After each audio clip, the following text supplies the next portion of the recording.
કર્મની ગતિ કોઈ તમે વિચાર કરો થઈ થાવીને થાશે આવો ત્રિકાળ જ્ઞાની મહાપુરુષ ગંગાનો પુત્ર ભીષ્મ છેલ્લે બાણની પથારીમાં હોવું પડ્યું.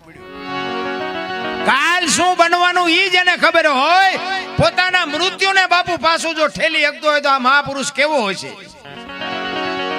કુરુક્ષેત્રના મેદાનમાં જેથી બાપુ હામ આવીને ઉભા રહ્યા ને તેથી કૃષ્ણ પરમાત્મા પાંડવના પક્ષમાં હતા અને ભીષ્મ બાપુ કૌરવના પક્ષમાં હતા. અને ભીષ્મ કૃષ્ણને કહે છે કે તું જે પક્ષમાં હોય પક્ષ હારે નહીં, પણ દુર્યોધનનું અનાજ મેં ખાધું છે એટલે મારે સેનાપતિ બન્યા વગર છૂટકો નથી. કૃષ્ણ કહે છે દાદા મારે કઈ હથિયાર ઉપાડવાના નથી, હું તો એક અર્જુનનો રથ લાવનાર સારથી છું. ત્યારે ભીષ્મ મનોમન કહે છે કે બીક તારી એકની જ લાગે છે, બાકી આ દુનિયામાં એવી કઈ તાકાત હતી કે ભીષ્મને હરાવી શકે. એવો ભીષ્મ એ કે તમે હથિયાર ન ઉપાડો એવું બને નહીં. ભીષ્મ કહે છે કૃષ્ણને, અને કૃષ્ણ બાપુ આમ પ્રતિજ્ઞા કરે છે ગમે એવું યુદ્ધ જામે ને તો હું તમારી સામે હથિયાર નહીં ઉપાડું, આ તમારી સામે પ્રતિજ્ઞા કરું.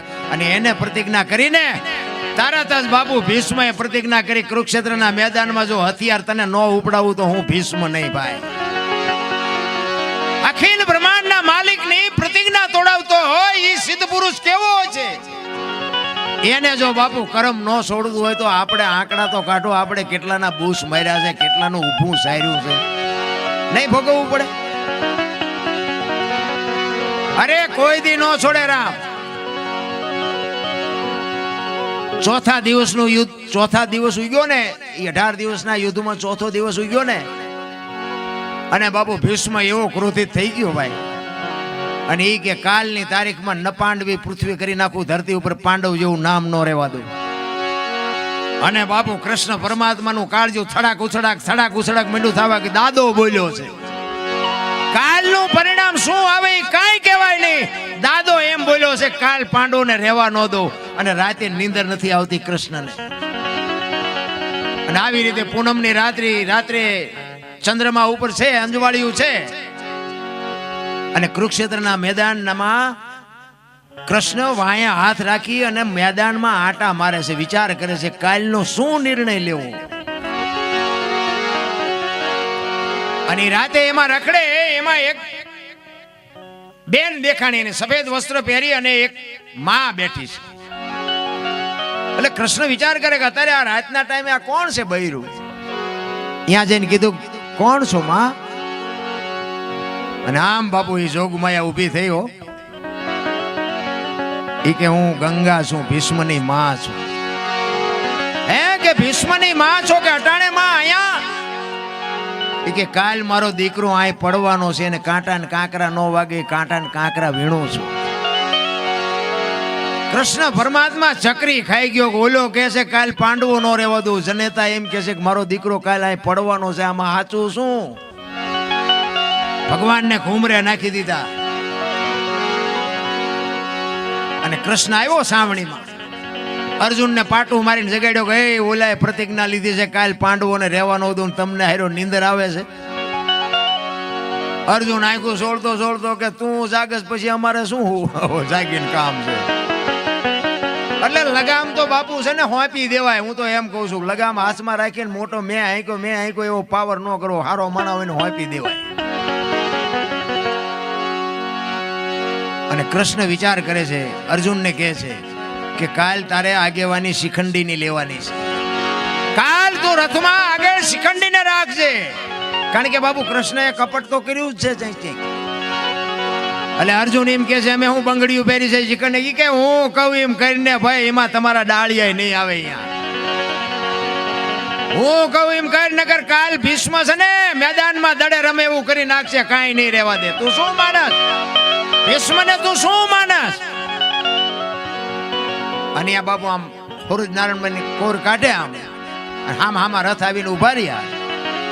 ભલે હોઈ ગયા ભાણ લવ તુહારા ભામણા, જેન મરણ લગમાન એ રાખજે કચ્છભર આવું. ઉગ્યો તું હરવડ જળાળ મીઠો કિરણો પાથરવા. આમ હામાં રથ આવીને ઉભા રહ્યા.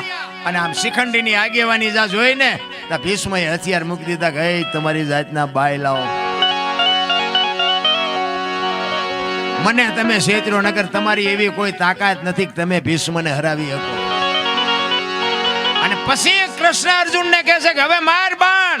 ઈ કે કે પણ હવે આમને ઈ કે માર, હું જે તને કહું એ કઈ નગર કઈ નહીં રે આયા, મારું નહીં કામમાં આવે. અને ભીષ્મ ને બાપુ રૂએ રૂએ બાણ માર્યા અને ભીષ્મ પડ્યા ને પછી ઈ જ વખતે બાપુ માં ગંગા પ્રગટ થયો હો ને સગેલ ત્રાંબા જેવી આંખો થઈને આમ કૃષ્ણ પરમાત્માની સામે જોયું કે મધુસૂદન મારા દીકરાને દગો કરાઈને મર્યો ને, પણ એ શિખંડીને ત્યાં રખવ્યો તો ના આગળ. કૃષ્ણને કહે છે ગંગા, એ શિખંડીને આગળ રાખ્યો ને કદાચ શિખંડીની જગ્યાએ જો તું ઊભો હોત ને તો તને ખબર પડત કે ગંગાના ધાવણમાં કેટલી તાકાત છે, કેવી જનેતા હશે. મારા બાપ ધરાવીને ધાનનો નીપજે ને કોડવીને માડું ન હોય, જેળ જકરા નીપજે જેની જનેતા ઓથલ હોય. હારી માં વગર બાપુ હારા દીકરા કોઈ દી જિંદગીમાં ન થાય. હું તો બેનું દીકરીઓને ખાસ કહું કે આજે તમે ધારો એવા દીકરા પેદા કરી શકો, પણ હવે તમે આ ફેશનમાં દી ઉઠેડ્યો કોને કેવું ભલામણ. જ્યાં જ્યાં ધર્મ ધ્રુજો ને બાપુ પુરુષ નથી પૂગી ગયો ને આ વાબરું બાપુ દીકરીઓ રાખી, તમે કહો તો હવાર સુધી દાખલા આપું ભલામણ. પુરુષ થી પત્યું જ નથી. સગાળસાની ઝૂંપડી આવ્યો ને તેદી બાપુ દીકરો કપાયો. લાંબી વાત છે, ટૂંકામાં કહું. દીકરો કપાયો ને પછી કીધું તમે વાંચ્યા થઈ ગયા, હવે મારે ખવાય નહીં. એ થાળીને ઠેબુ મારીને ઉભો થઈ ગયો અને તેદી સગાળસા બાપુ ભાંગીને ભૂકો થઈ ગયા ને ચંગાવતી લગામ હાથમાં લીધી હતી. તેદી વાણિયાની દીકરી, વિચાર કરજો તમે, ઉંદરડું મારી શકે દીકરો કેમ કાપ્યો હોય છે. અને તેદી સગાળસાને કહે છે કે તમે બેહી જાઓ, હવે બાવાનું હું સંભાળી લઈશ. બાવા આમ હાલતો થવાની તૈયારી કરીને ઈ જોગમાયા હાથમાં કટાર લઈ હણકો કાઢી વાળ છૂટા મૂકી અને ખડકી આડી કરી કે બાપુ બેહી જાઓ, જમ્યા વગર નથી જવાનું. તેથી અખિલ બ્રહ્માંડનો માલિક મીંડો ધ્રુજવા બાપુ કે આ જોગમાયા શું કરશે. અને વાતે સાચી છે.